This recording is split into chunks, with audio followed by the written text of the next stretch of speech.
I think if there's a number 2, I'd go Yahoo. Yeah, I like Yahoo. You know, I think Yahoo's old faithful, man. We started with Yahoo. Yahoo's the old way though. The old head way. That's why you like it. Jahan, any update on why you were banned on TikTok? Nah, they just I talked about at the top of the show. They just I don't know why they banned me, bro. I got a notice that I got banned, and then I appealed it, and then I got it approved. So I have no clue why, but P says he thinks it was because my Najee take. I said it's because I put his face on one of my TikToks and they banned the page. That's the one that blew up, though. That's the one that blew my page up. Shit. All right, wait. 3 wide, 2. Okay. So this setup, we have 2 flex, 3 wide receiver in this. This is a PPR draft. This isn't super flex, right? This is not super flex. Not super flex. It is not super flex. Who are you looking at here, P? You know what? I'm looking at the top 3 right here: Gibbs, CD, Barkley, Saquon, and I'm thinking I'm going CD.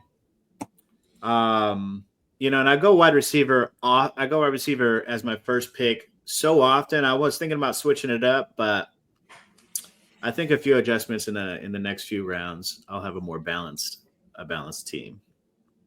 Every time I go wide receiver early, I always end up miss time in the second running back, and that's the focus. That is the focus. It's the focus. That's the focus. We locked in, baby. I've been saying, I think if you can get value at the running back position, it's good. I don't like reaching on running backs this year. I've realized, I found you need running backs because they go kind of quickly. The elite guys do, but I don't like reaching on them. If they fall to me on a good spot, outside of Bijan. But if they fall to me, I'll take them. Yeah. Damn, they hating, P. They said with the number 1 pick in the 2026 NFL draft, the Niners select. Damn. 0-17 Texas T. That's wild. 0-17. What you talking about? Can't be us. She's an Eagles fan, though.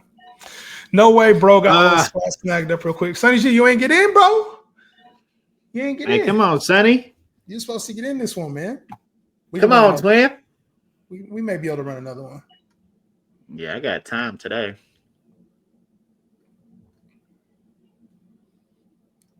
Gabe said, hopefully we'll do another one. We'll get another one in here. We'll do another one.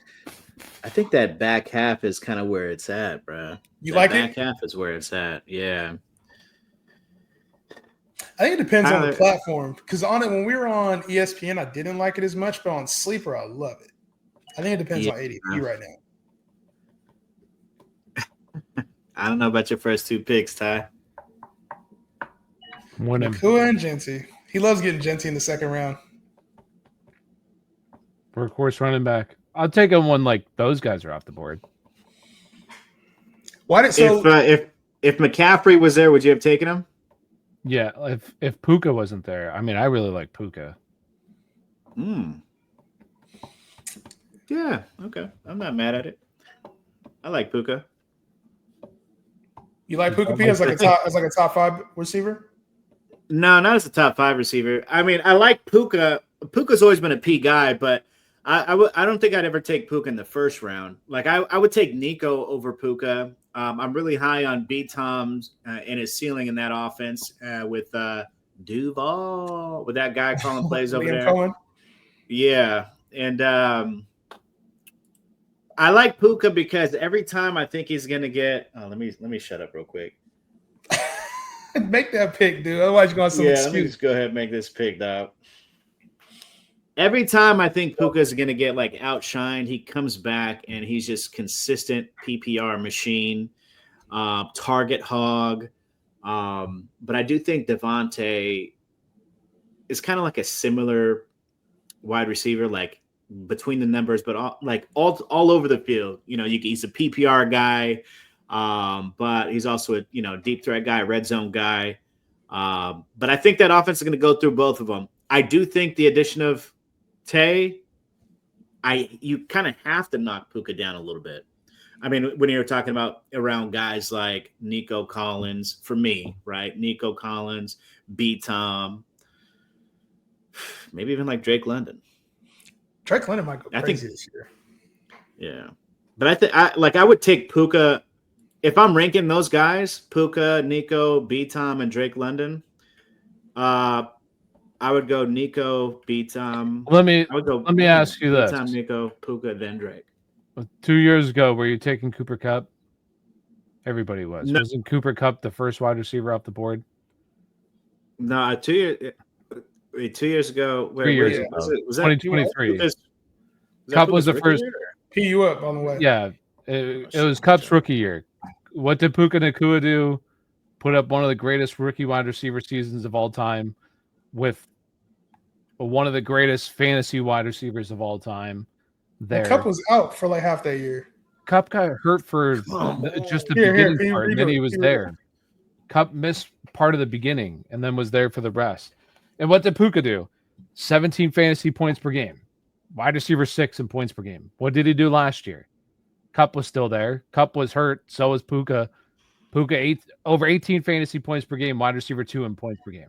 Like, you're talking about his rookie season?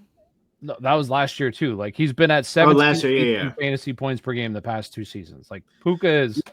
I think that there's a story behind that, though, right? It's more than just the numbers for me, right? Like, when you're looking at it, they obviously like Puka's rookie year. They seen what Puka can do, and then you have Cooper Kupp, who is long in the tooth, who has never been healthy. So they're like, okay, this guy can take the reins, right? Even stop shaking your head, Jay, because we talked. No, I'm talking about this draft. My bad. I'm talking about this draft. This draft's pissing me off. But like last year, right? I think that they made it a point to really say, okay, Puka is our guy, right? Because Kupp is injury prone. Kupp is small. Kupp's not a true wide receiver, like a X wide receiver. He's one of those guys we could just do dump offs with. That's what they had in their offense. But now they paid up for Davante Adams. And again, this is not saying that he's going to take all the Puka shine. I'm saying because the nature of who Davante Adams is compared to what Kupp was, you have to knock Puka down just a little bit. Yeah, a tiny bit. That's why it goes mid to. If there was no Davante, Puka could be like easily top 3. Like you'd be like, yeah, he'd be but the wide there is receiver Davante 1. though. Yeah, sure. That's why it goes late first now. Like, but the upside is still, even with Cooper Kupp there.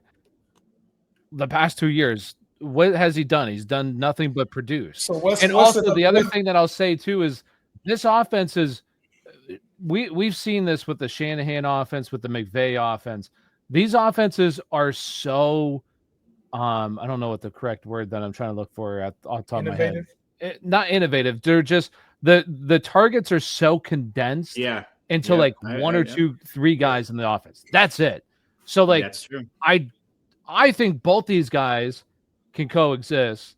And I still think that you could have one of them be top 5. And if I had to guess one of them, it's the guy who's younger. It's the guy who's ascending. The guy who's I don't know why he gets a little bit of hate, but it's kind of like Ladd McConkey. Like Puka Nacua has done nothing but produce his first 2 years in the league and has been a superstar. I'll tell you what it is. And it's the fact that like these guys aren't high draft capital. I think it's easy because when you've seen the thing is when you see it though, right over the years, those guys typically have a season or 2 where they're good or elite, and then they tend to fall off or be not what we, they start to come down a little bit. Whereas like the elite guys, when they hit, they stay in that position a little bit longer. You talk about Cooper Kupp. I mean, even Cooper Kupp had his his MVP year. And then outside of that, we didn't really see. I think he had 2 good seasons in his career. I think Cooper Kupp's been outside the top 10, except for 2 years. He's been outside the top 10. I want to say, I don't know if I'm right on that. Yeah, that's just because of injury, though. That's just because of injury, but right? Still, I'm just saying in general, you don't typically see later round guys that aren't in the first or second round, third round, that stick around for a very long time. I think it was hard for people, myself included. Like Amon-Ra St. Brown was another guy, because you see that the same year we're talking about Elijah Moore's the guy and Deontay Johnson's the guy. And it's like we start to get a lot of these guys that don't produce and they don't stick. So for me, it's easy to say, all right, Puka, I don't really got to worry about that because I know I got somebody else who's Drake London. I'd rather have Drake London who's got the pedigree and he's performed. Like I don't know. I mean, maybe it's a person. That's a way that I judge players or a way that I draft players. But draft pedigree to me, sometimes I want to see. We've seen it now for Puka for 2 years. I just don't know that I would take him over some more elite talent, is what I would say. Like who? Like what other Like I said, Drake London. Drake like London. This is all day. But we've seen it for like 1 AJ year. Brown. Drake London is what you're saying. Like Nico Collins, I would take over him. I don't know if I think I would still take. I think I would still take Puka over Drake London, because I don't think that the types of players that they are too different. I like that. I like the McVay offense better, and I think that he's going to be more of a factor in the McVay offense than Drake London is going to be in his offense. But like I think like the ceiling for like Nico is higher, right? The boom plays are higher, and you know what I'm saying? So like that's what, and then the same thing for B-Tom. Like his rookie year was crazy. And he missed a few games, and he still had like 1,400 yards, right? So, and if you're can you pause it for your boy? You know what? You be yapping, bro. Yeah, but you know what's even crazier? Do you know what's even crazier than Brian Thomas's rookie season? Puka Nacua's, so it was better in every. No, but if Puka Nacua's season was. But you say you want Brian Thomas over Puka, who Puka just had. He had a better rookie season. Like I don't. Well, Brian Thomas played. He missed those games. Like Brian Thomas was if Brian Thomas came out in any of the draft year, he'd probably be like a top 10 pick. And points per game, once again, like Puka was better. Puka was better every single. He wasn't. Facet. Yes, he was. He was better than Brian Thomas across the board, and he was playing with just the Triple Crown winner in Cooper Kupp. Like Brian Thomas had nobody but himself. Puka Nacua was competing with a guy with the wide receiver one who was just taken as the wide receiver one that year in Cooper Kupp, who missed some time in the beginning of the year, but for the rest of the year was healthy. Like that's who he was competing with. Brian Thomas was playing with Mac Jones. Wide receiver 4. Yeah. Okay, he was playing with Mac Jones. I would say that's the same as playing with Cooper Kupp. Like you have a guy who's just won the Triple Crown. You're playing again, you're competing with him with targets. But I'm not saying that he's not talented, right? And I'm not saying that he's not a stud. But what I am saying is that Nico, if this was Malik Neighbors, who Malik Neighbors had, you're also missing one key factor. Had all the stuff that Puka Nacua just had. You're missing the touchdowns right now. Yeah, because Puka's not getting the touchdowns. Well, 3 in both of his years. Like he's not going to score a lot of touchdowns. So where's the upside of wide receiver 1 or top 3 receivers if you're not scoring 10 touchdowns? He's not going to score 10 touchdowns. We don't know that. We do know that because Devontae Adams is going to score. Terrence Ferguson's going to score. Kyron Williams is going to score. Like it's not going to be Puka scoring 10 touchdowns unless Stafford throws 40. You're worried about Terrence Ferguson? It's not about worried. It's talking. It's no, that rookie tight end they got. It's going to be a problem. It's just the red zone opportunities won't be there. Pickens, I'm gonna go Pickens here, bro. I don't like it, but oh no, I just think he gets way too much hate for an absolute superstar player for fantasy football already that he's shown us. I would say maybe you're right. Maybe you're right, but I think in fantasy, you can call it hate because I think in real football, we know he's a great talent. Like I don't think the talent. I don't think we're not knocking talent. I just think it's hate. When you got Nico, you got Brian Thomas, you got Drake London. I got AJ Brown. I'm not taking no. I would take Puka, and we're splitting hairs here because I would take Puka over Drake London. I would take Puka over AJ Brown. I would not take Puka over Nico or B-Tom. I would take over AJ Brown. Is crazy to me. Crazy. I don't understand how logically. I don't understand how that doesn't make sense.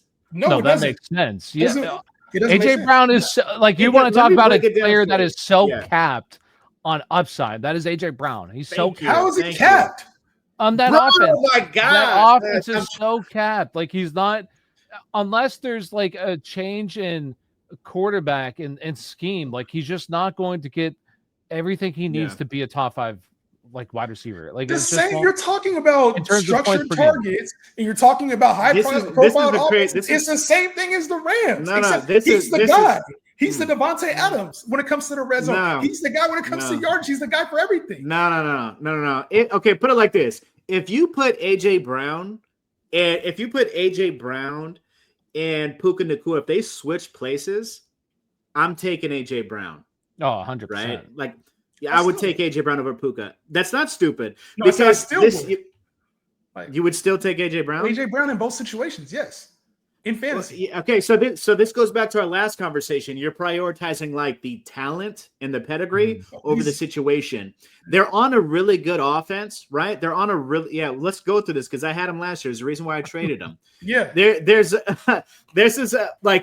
this offense, this Philly offense, one of the most run heavy teams. They have the best talented skill position player, happens to be a running back over there, as good as AJ Brown is. They have a great offensive line. Their defense is getting even better. They're not going to have to be in shootouts. And on top of that, they have another all-pro at the opposite wide receiver position. You're saying the same thing about the Rams. It's the same argument. Yeah, but the Rams. The one argument is that Matthew Stafford will throw for 4,000 plus yards.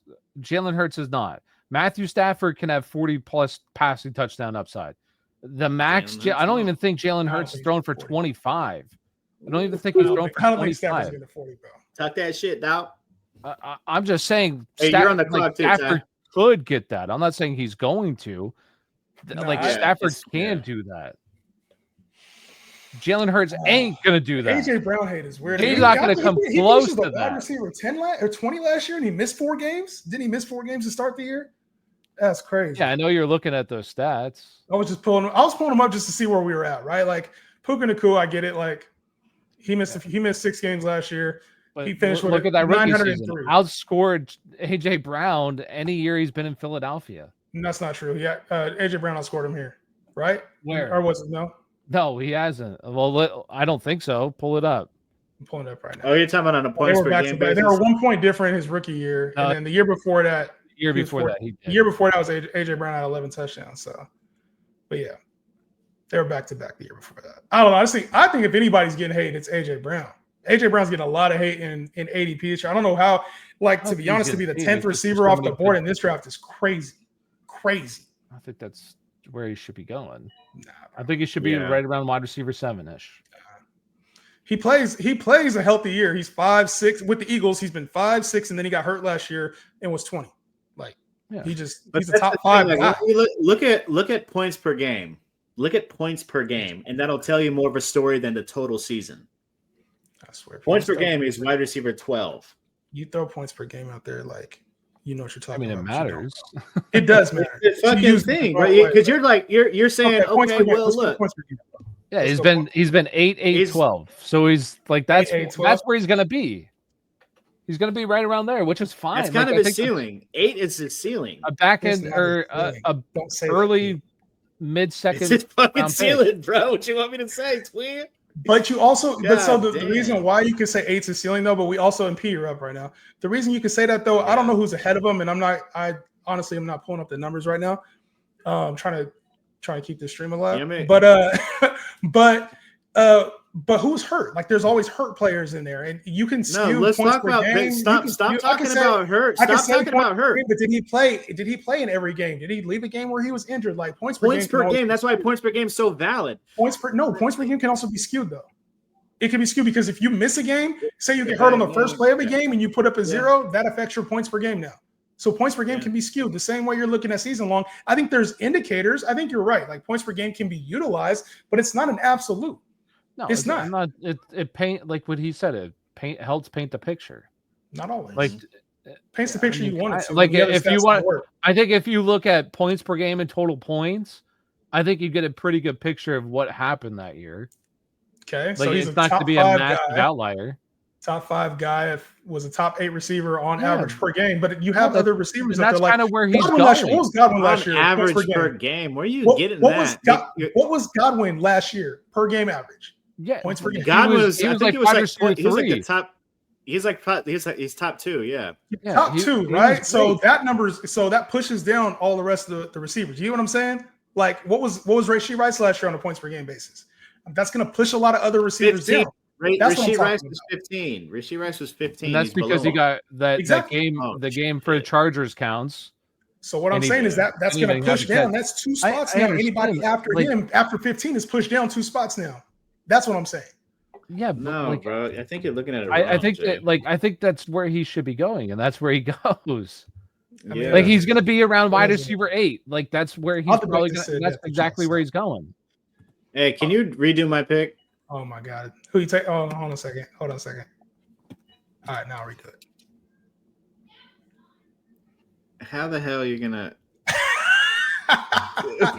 Just in case. Nah, you wouldn't take him anyway, right? No, I wasn't gonna take him. I figured. I was having fun with it. It's your stream, so I wasn't gonna take him. Nah. And we was going on about Puka, huh? No, I mean this is a good conversation though. This is a good conversation. You know what? Whatever. Yeah, I ain't changing it now, dog. It's a good conversation. I think there's going to be a lot of those conversations in the pause the draft. There's in the draft. All right, cool. I think there's going to be a lot of those conversations to be had. So because there's a lot, we talked about this already at the back end of that first round. There's a lot of similar players. So I think you have to, if you like the back half of the draft, you probably like one of those players more than the other. Like for me, I think I like the middle of the draft to back because I feel like Tyreek slips, AJ Brown slips, Drake London slips. So I like getting those players. So I think that probably is why you like different spots. You guys are both like, oh, I like the back end of the draft. I'm like, shit, I kind of like the middle and the other side. Yeah, I think that, I'm comfortable with like Taylor, right? That cut off, but then you got Brown right there too. I think I would have Brown over like Irving. I think we talked about over Hall. I would have him over McConkey, but I don't know. I'm not too comfortable with Tyreek Hill either. But anything in the top, like if you're picking 4 or back, I think you're going to be strong in your first 2 picks, in my opinion. But then you got Genty up there. I'm not a Genty fan. Not too big on Genty.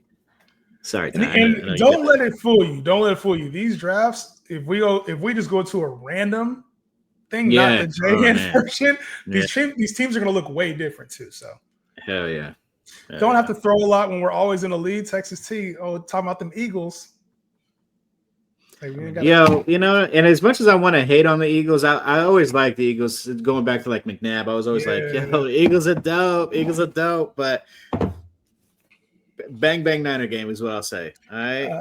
Saw a lot of people talking about the receivers being drafted right now, like Zay Flowers being drafted early, and just receivers in general being drafted. You do have to know your settings, right? So we are playing in a league that is PPR, and you can start up to 4 receivers. So it makes sense for receivers to go a little bit earlier than some of the backs. And when you start an extra position, there's also the positional factor too, right? Running backs get hurt a little bit more frequently. I think that might be a myth, but in our heads, they get hurt a little bit more frequently. I mean, outside of last year, than wide receivers. So fucking stupid. Last year, they're all healthy. The running backs were, like they stayed healthy. It was crazy. But the one guy was saying Zay Flowers, and I agree with him a little bit. Like, I just don't. What is Zay Flowers' upside? Like, there is no upside. Lamar threw for 40 passing touchdowns last year. And threw for like 4,000 passing yards, and he was wide receiver 28 or something. Yeah. So like even when Lamar puts up a historic season, he still is wide receiver 27. So I understand what he's saying. Like I would have went with Devontae Smith, which I know we were just kind of talking about, but like Devontae Smith has put up really good numbers and has finished as a wide receiver 1 in fantasy football already on that Eagles offense. Even like I just probably would have went with a running back there personally, but I don't know. Like I understand the issues with Zay, and he's the guy that I just don't. I would take DJ Moore over him personally. So Zay's the guy that is somebody who you're just not excited to have, even if he falls to you. Right? I feel like Zay Flowers I feel like Zay Flowers. I wouldn't take Zay Flowers until he was like this range right here. I'd take Olave over Zay. Yeah, I'd take Olave over him, Ridley over him, Judy over him. I take both the rookie wide receivers over him. Yeah, I don't see a receiver that went after him outside of Ted McMillan that I would take over Zay. That I would take Zay Flowers over. I'd take Zay Flowers over Ted McMillan this year, though. Damn, Zay went in the 4th round. That's crazy. Yeah, early in the 4th too. Yeah. Jay, you like Pickens over Zay? Who? Pickens. Easy. I would. I just don't see. There's not a world where like Zay Flowers turns into like a 10 touchdown guy, a 1,500-yard player. Like, he just doesn't turn into that. So did he even have 100 catches last year? I don't know if he had 100 catches last year. I would highly doubt that he did. Like, where's his upside? He had 74. Yeah. I said, did he have 100? Did he have 75? Like, God damn. You up, P? Somebody's asking me about Hawkinson. I don't know why I've taken Hawkinson in both the last 2 drafts. I think it's the position where he's going. Like, he went 7th round, so he was like the 7th, 8th tight end off the board. So I took him there.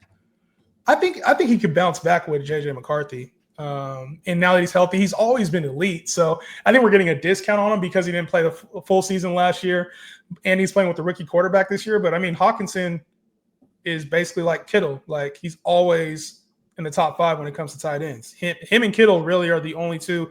Used to be Kelsey, but him and Kittle are really the only two on a per game basis that are like top 3 guys no matter what. Hawkinson, you're saying? TJ Hawkinson, yeah. Top 3 guys? Yeah, like at the tight end position? When Hawkinson plays, he's like he's the guy that'll get you 10 catches for 120 yards. Like, that's just who he is. He wasn't that last year, right? Or am I tripping? Well, he was coming off the ACL. I mean, yeah, he was coming off the ACL, but I think he had a few of those towards the end of last year, if I'm not mistaken. Did he have none of those? Am I tripping? No, his highest points per game last year was 6. I think he's fine. I agree with you.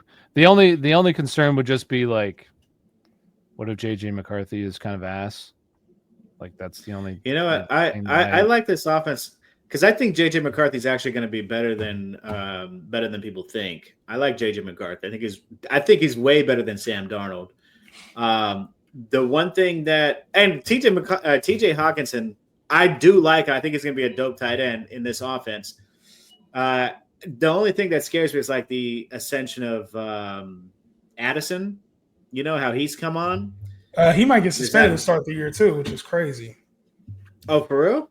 Yeah, he's still going through his case. He has to get through like a speeding, or what was his? They're talking about potentially a 4-game suspension for Addison. So we got to see, because otherwise, otherwise he'll be fine because Addison continues to be like a top 25 guy for some reason. But yeah, if he gets suspended, he might miss the first. They're talking about 4 to 6 games for him. That's crazy. Mm-hmm.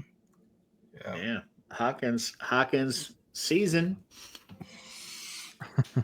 Yeah, we'll see. Damn, the quarterbacks are finally starting to go way down here. Mahomes, and like, that's a great value on Mahomes there in the ninth round, bro. Mm-hmm. Great value.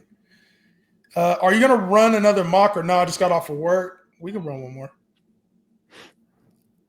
Yeah, there's not. Y'all want to run another one? Yeah, sure. Yeah, I don't mind. Let's do it. Chat, y'all want to run another one? Super flex. Drop it in the chat. If you guys want to run another one, run up the comments. And there better be 34. There's 34 people in here. There better be 34 likes on the video. Otherwise, we ain't running another one. Straight up. We ain't running another one. If there ain't 34 likes. Straight like that. Straight like that. Jahan's favorite sleeper, Cam Scattaboo. I have zero shares of Cam Scattaboo. I haven't taken them. Hey, straight out of Sacramento, though. But hey, straight out of Sac. Yeah, you know I'm really high on? I'm really high on Jordan Mason. I do like Jordan Mason. I think Jordan, you laugh, bro, but I think Jordan, look, Aaron Jones is hella long in the tooth. As good as Aaron Jones is, I don't think he's going to be playing full season. I think that Jordan Mason fits that offense really well. He's a battering ram. And, Aaron, he's soft tissue, you know what I mean? Soft tissue shorty. They obviously want it because they traded for him and didn't give him, or they gave him an extension, didn't they? Or signed him or something? How'd that work out? It was like a sign and trade type thing. Sign and trade type deal. And they had to give up, I think, a 4th for him. So, I mean, they definitely like him, and he was good last year in like the same system. So I'm not mad at it. Yeah, I don't mind Jordan Mason. He just, to me, he seems like there's probably about 5 or 6 of those guys that are just pure wild cards. If they hit, they can kind of change fantasy. So I think you're waiting on an injury for him, for Tajay Spears, for like Tank Bigsby. I think you're kind of just waiting for like a situational change for one of those guys, but I mean that's why they're drafted here. Real quick, there was something that came in I wanted to ask you guys really fast. What was it? It was there was a player I wanted to go over real quick. Well, while I'm thinking about that, what do you guys think about this Pittsburgh backfield? Because both of those guys are going outside the top 32, Jaylen Warren and Caleb Johnson. It seems to be kind of like a Najee, Jaylen Warren thing all over again, where he's kind of used like, Tomlin will use the bigger back and then the other one is a pass catcher. Do you like one of those guys more than the other? Do you think either one of them is probably going to be RB2 level? Like, talk about those backs real quick. I'd like him for where they're going. Like Caleb Johnson, Caleb Johnson, a lot of high-end scouts love Caleb Johnson. And like I've seen so many scouts that have said like the top 5 in this class would have been RB1 last year's class. Like this was just such a highly touted running back class. And I think that he's going to a zone scheme offense that he ran in college that fits him well in Pittsburgh. Now, the one thing that I wonder is like, I don't know if he's going to be the guy, but like Pittsburgh obviously wants to run the football. This is what they've done in years past. And now they have Aaron Rodgers, who like, he's not mobile. He's going to have to check the ball down. Like both these guys, I can see them being a big part of the offense. It just like the only thing for Pittsburgh, it really comes down to like, can this offense actually score? Like that's been the problem over the past couple of years with anybody from Pittsburgh is the upside's just been capped because they don't score touchdowns. So if they can actually get into the red zone and score touchdowns, like I do think that Caleb Johnson could be a pretty good fantasy asset for where he's currently going. And honestly, like this is a backfield where I don't mind either or. Like if I'm sitting there, I'm on the clock and I'm looking at my team and I say, hey, like Caleb Johnson, which one would I prefer?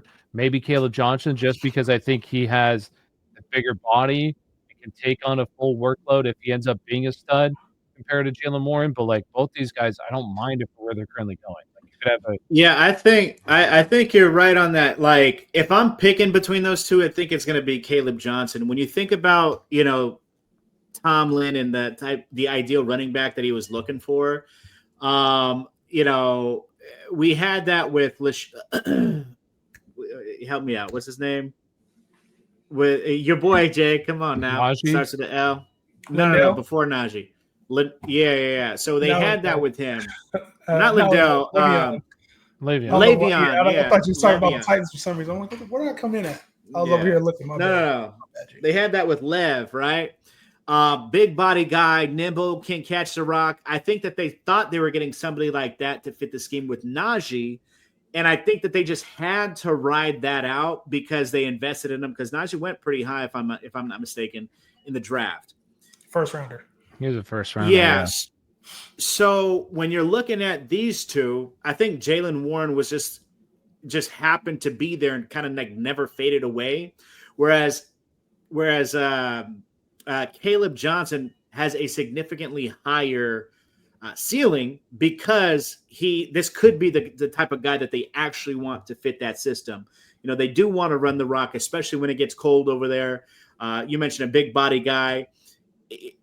I'm going Caleb 10 times out of 10 over Warren. I think it's a hard situation because I think in the early part of the year, you got to wait on Caleb Johnson. He's probably going to see like 10 to 12 carries. You got to figure out if he's good. You got to figure out if they can actually run the football using him and if he's going to produce at an NFL level. And I think Jaylen Warren's going to get the first crack at starter opportunity.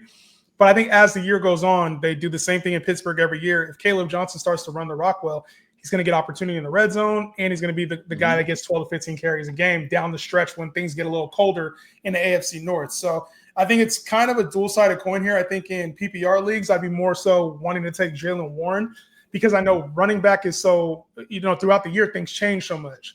A guy can get hurt.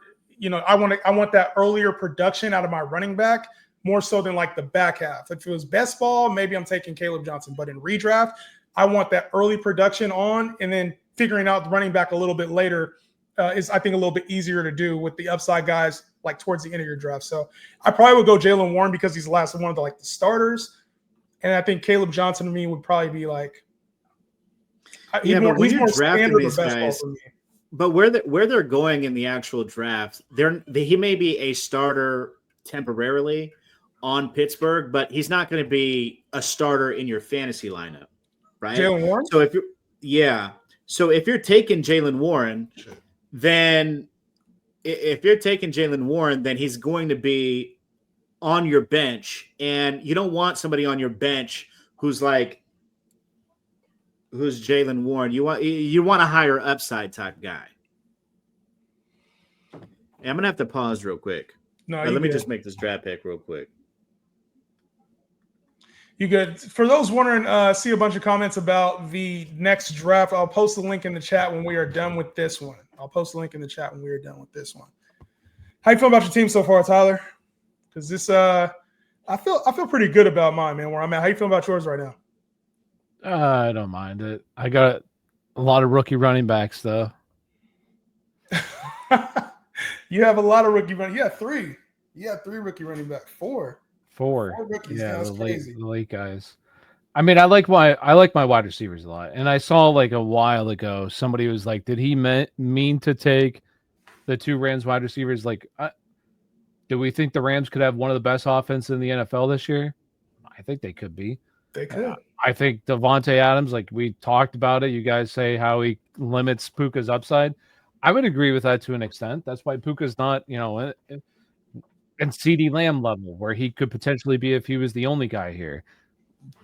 I like both these guys a lot. And I think so for me personally, I don't care taking 2 wide receivers from the same team as long as it's going to be a really good offense, which I think this can be. And then like DJ Moore, I think is getting a little bit too much hate. I understand that they added weapons here, but like if Caleb, Ben Johnson can really help out, I think that he'll be the wide receiver one there. Like the biggest thing is the running backs. I didn't really like RJ Harvey, to be honest with you. You took him kind of early. But like the running backs is just like, who else am I going to go? Like I don't like any of the running backs.